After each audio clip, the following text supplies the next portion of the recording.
Tot està fet una merda, no sé on anirem a parar.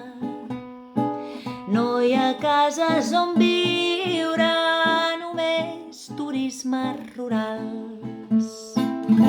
Si no fem alguna cosa, tot ens ho prendran. Macrogranges, macroindústries, macrovilles, macrograns, però ens perdem alguna cosa que va més enllà dels diners que guanyen enriquint-se uns quants.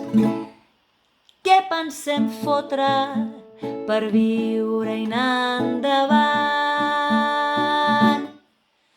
Doncs fer-nos sòcies de la Fundació Emprius, que, com jo, que visc en un projecte de vida en comunitat a la Garrotxa amb les meves companyes, intentem, des de la comunitat, des de la col·lectivització, fer la revolució per un present millor, més digne, perquè visquem vides més dignes de ser viscudes, recuperant espais comunals, treballant per la natura, cuidant i cuidant-nos. Així que, feu-vos sòcies.